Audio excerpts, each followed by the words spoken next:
Chapter 6 The Light on State Street.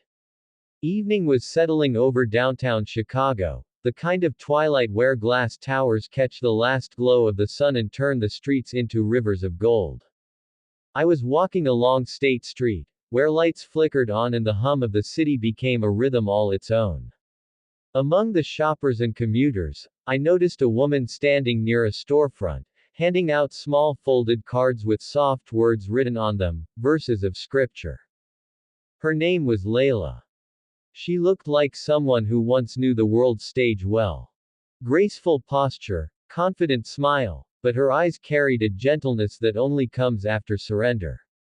When I introduced myself, she laughed lightly and said, "You might have seen me before, not here, but up there." She pointed to an old billboard still faintly showing her face from a long ago modeling campaign.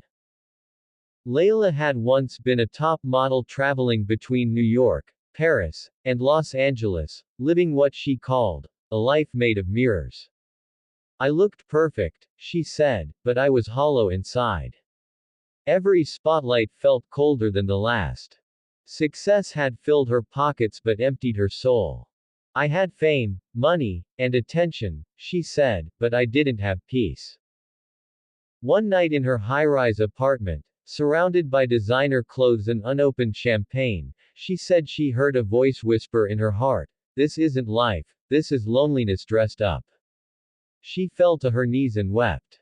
"I didn't even know how to pray," she said, "but I told God, if you're real, I don't want lights, I want light."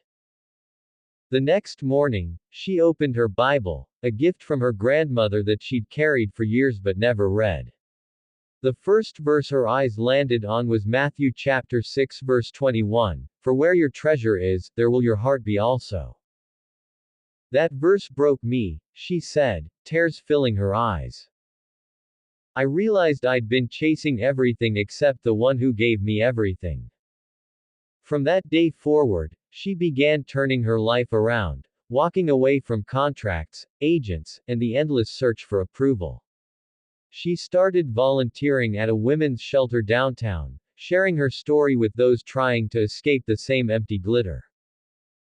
Now, every evening, Layla stands right here on State Street, the same street where she once saw her face on flashing billboards, and hands out verses of light to anyone who will take them. "I traded my spotlight for his," she said, smiling. "And I've never felt more seen." As I left her, I looked back at the reflection of the city lights bouncing off the glass buildings. It hit me, the truest light doesn't blind, it guides. Layla had become that light in the heart of the city, one verse, one person at a time. "For where your treasure is, there will your heart be also." Matthew chapter 6 verse 21.